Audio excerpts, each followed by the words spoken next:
everyone, welcome to the Clear Cut Classroom, where we take deep dives into all things diamonds. Today we're going to figure out how to find your perfect engagement ring without ever leaving your house. So there are two main components when it comes to your engagement ring. There's the diamond and then the setting. We're going to start with the diamond because that is where you're going to put most of your investment, most of your money into, and is going to be the star of the show. So, when figuring out your perfect diamond from home, let's start with the first thing, the silhouette. So ask yourself, what kind of hands do you have? Are your fingers long and skinny? Are they shorter and chubby? That's really going to determine what type of diamond you're looking for.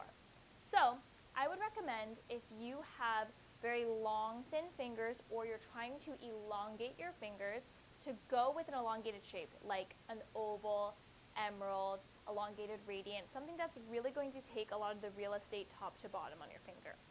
If you happen to have a finger that's a bit chubbier, hands that are a little shorter and chubbier, you want to take up more real estate side to side, you want to go with either a square or round shape. So a round brilliant, Asher cut, maybe square cushion, something that's going to really complement your hands. The second thing to figure out is the type of faceting pattern do you want. Are you someone that likes a lot of sparkle, a lot of bling? Then you would want to go with something with a brilliant faceting pattern. If you want something a little bit more subtle, understated, don't love a lot of sparkle, then maybe consider a step cut, so an emerald cut or Asher cut. A way to figure this out is go to Pinterest, go to Instagram, and first look at emerald cuts and Asher cuts, because those are going to be the two main types of step cuts. If you immediately love them, you know that you like that faceting pattern. If you don't like those step cuts, then you know that you're going to go with a brilliant cut stone. 3, you really want to figure out what do you want to prioritize. Do you want to prioritize size and get the biggest bang for your buck? Or would you want to prioritize clarity or color or one of the other C's? If you're someone that wants to prioritize getting the biggest bang for your buck or biggest look, I would probably avoid going for the emerald cuts, Asher cuts, step cuts in general, because there you're going to have to go a bit higher on the clarity. So you're going to have to focus a lot on prioritizing clarity. I would probably go for a round or oval at that point, because both of those stones hold a lot of weight at the top and show their carat weight really well. You can also go a little lower in the clarity because of the faceting pattern. The next part is, of course, the setting, which is the fun part. The first thing I would start with is, what color metal do you want your ring to be? I'd first assess, what color metals do you wear a lot? Do you tend to wear a lot of yellow gold, rose gold? A lot of the times you can go with what suits your skin tone best. So I would say platinum and white gold is pretty traditional bridal and looks amazing on everybody. Even if you wear a lot of yellow and rose gold, a lot of brides will still opt for the traditional platinum or white gold look. So go for platinum or white gold if you want something a little bit more traditional. Rose gold has been very popular recently, and I don't think the trend is leaving for a while.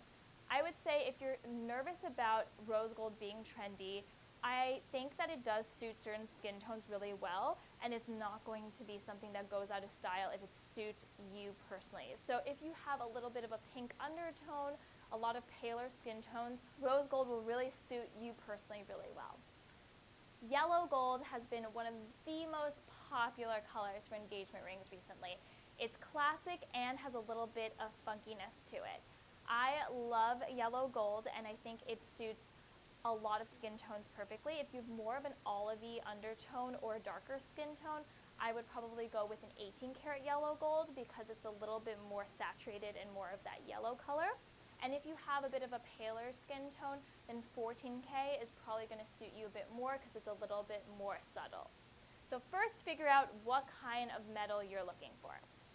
Second, do you want a solitaire or 3-stone ring or a halo? So solitaire is going to definitely be the most classic.